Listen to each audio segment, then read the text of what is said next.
Hello viewers, welcome to our YouTube channel. Viewers, आज आप देखेंगे जो मैं एक्चुअली करने वाला हूँ। फर्स्ट तो मैं आपको इंट्रोड्यूस कराने वाला हूँ एक मेरे इस प्रूनिंग टूल से जो मैंने ऑनलाइन मंगाया है और बहुत बढ़िया है, फर्स्ट क्लास। आज इसको हम चेक करेंगे, देखेंगे ये कैसा काम करता है। इसकी बिल्ड क्वालिटी तो बहुत अच्छी है, नो डाउट। दूसरा, ये नाइफ है, ये सब्जी काटने वाला नाइफ है। एक्चुअली मेरे पास में जो कलमिंग के लिए होता है, उसके लिए जो एयरलिंग वगैरह करते हैं उसके लिए एक नाइफ होता है, वो बिल्कुल किसी हद तक ऐसा ही होता है। तो फिलहाल वो मेरे पास नहीं है, लेकिन मैंने इस नाइफ को ले लिया है। दूसरा, मैंने ऑनलाइन ऑर्डर किया था इस चीज़ को, ये है अपना ग्राफ्टिंग टेप। तो आज इन तीनों चीज़ों की सहायता से मैं एक कलम बनाने वाला हूँ। आप देखेंगे मेरे राइट हैंड साइड पे जो ये पेड़ है, ये मुरसली का पेड़ है और इसके ऊपर फल लद के आते हैं।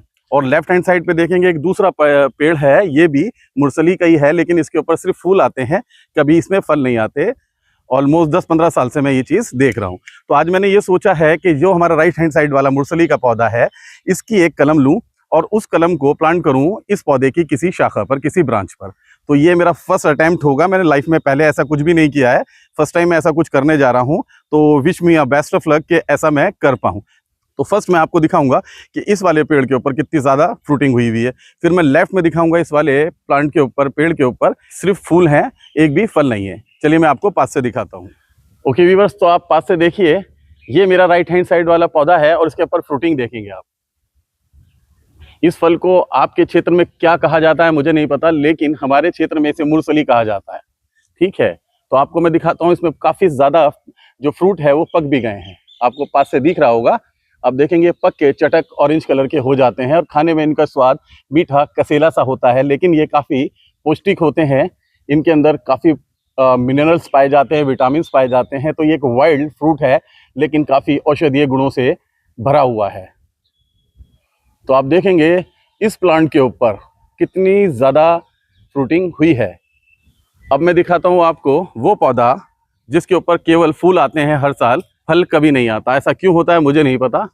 तो आप देखेंगे ये पौधा है और काफ़ी बड़ा पौधा है और इसके ऊपर सिर्फ फूल आए हुए हैं, सिर्फ फूल, इस पे फल कभी नहीं आते। लोग ऐसा कहते हैं कि ये नर पेड़ है और ये वाला मादा पेड़ है, इसलिए इसके ऊपर फ्रूटिंग नहीं होती है। तो आज मैंने ये सोचा है कि इसमें से एक कलम बनाऊं और इस पौधे के साथ में कहीं लगाऊं, ठीक है, और कोशिश करूं कि वो उग जाए। इसीलिए मैंने वो प्रूनिंग कटर और वो ग्राफ्टिंग टेप मंगाया है। चलिए शुरू करते हैं इस काम को करना, मे बी कि हम कर पाएँ।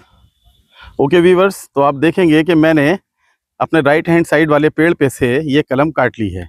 ये एक ब्रांच है और ये ऑलमोस्ट पेंसिल की थिकनेस की है। जैसा कि कहा जाता है कि अगर आप कुछ ऐसा कर रहे हैं तो पेंसिल की थिकनेस मिनिमम आपको लेनी चाहिए। आप देखेंगे इस पर फ्रूटिंग भी हुई है।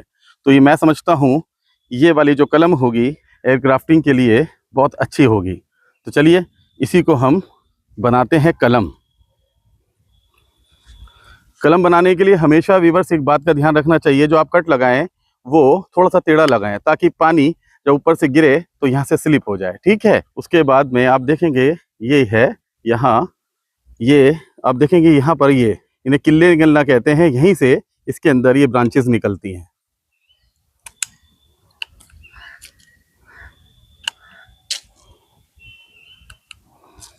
ओके वीवर्स, तो आपने देखा मैंने ये कलम ले ली है। ये ज़्यादा लंबी है तो मैं इसको यहाँ से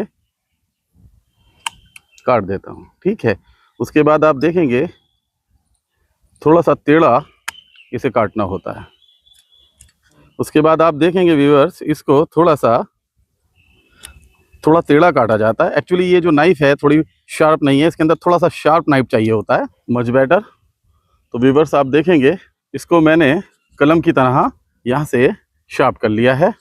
अब चलते हैं उस ब्रांच पे जहाँ पर मैं इसे लगाने वाला हूँ। ओके व्यूअर्स, तो आप देखेंगे ये वो ब्रांच है जिसके अंदर मुझे वो वाली कलम लगानी है। तो इसको लगाने के लिए क्या होता है, जैसा कि मुझे नॉलेज है कि आप इसके चारों तरफ 1 इंच का कट बनाएंगे, लाइक दिस।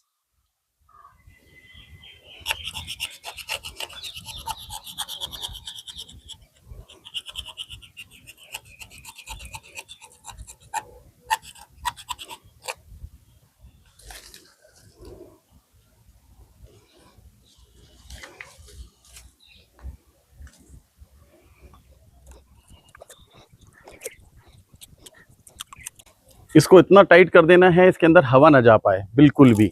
अगर इसमें हवा गई तो आपकी जो ये आप ग्राफ्टिंग कर रहे हैं, कलम बना रहे हैं, ये सब बेकार हो जाएगी। ठीक है, तो इसको आप जब करें तो ये सोच लें कि इसमें हवा बिल्कुल नहीं जानी चाहिए।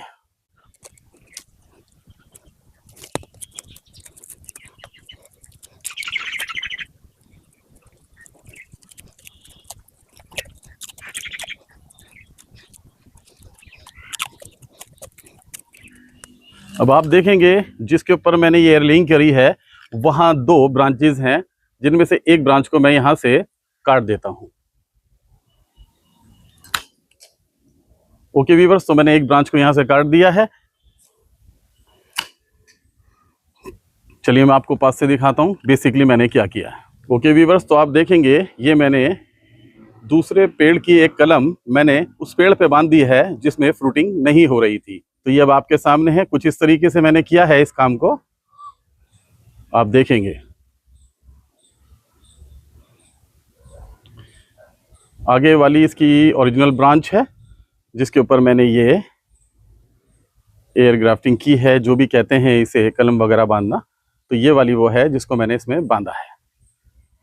अब इसे ऑलमोस्ट 2 महीने के बाद हमें चेक करना होगा कि इसने जड़ें पकड़ी या नहीं पकड़ी। ओके व्यूअर्स, तो मैंने एयर लेइंग कर दिया और मैंने इस बात का पूरा ध्यान रखा है कि एयर लेइंग के दौरान जिन जिन चीज़ों की सावधानी रखी जानी चाहिए वो मैंने की है। बस मेरे से एक कमी हुई है, वो ये कि जब एयर लेइंग करते हैं तो एलोवेरा का जो जूस होता है वो या केले के पत्तों वगैरह को वहाँ पर यूज़ किया जाता है। दोनों ही चीज़ें मेरे पास नहीं थी, तो मैंने उनको यूज़ नहीं किया है। इसके अलावा जो भी इस मेथड को पूरा कामयाब होने के लिए ज़रूरी होता है वो सब मैंने इसमें किया है। ठीक है, ऑक्सीजन नहीं जानी चाहिए, अच्छे से दोनों पार्ट आपस में जुड़ने चाहिए, वो सब मैंने इसमें किया है। अब मैं सिर्फ कामना कर सकता हूँ कि मेरे द्वारा की गई एयर लेइंग कामयाब हो। शायद 30, 35, 40, 50 दिन के अंदर दोनों ब्रांचेज आपस में जुड़ जाएंगी और वो जो ब्रांच मैंने अदर प्लांट से लेकर लगाई है वो ग्रो होने लगेगी। अगर ऐसा होता है तो हमारी एयर लेइंग कामयाब हो जाएगी और हमें बहुत खुशी होगी, क्योंकि उस पेड़ के ऊपर सिर्फ फूल आते हैं, फल कभी नहीं आते, जबकि उसके साइड में जो पेड़ है उस पे फल भर भर के आते हैं। तो मैं चाहता हूं कि दूसरे पेड़ के ऊपर भी फल भर भर कर आए, इसलिए मैंने एयर लेइंग करी है। ये मुरसली का पौधा है और मेरे नियर अबाउट में ही ये उगे हुए हैं दोनों पेड़। तो wish me best of luck कि मेरी एयर लेइंग कामयाब हो। होप गाइज आपको आज का मेरा ये वीडियो समझ एवं पसंद आया होगा। मिलते हैं ऐसे ही किसी इंटरेस्टिंग टॉपिक के साथ। जय हिंद।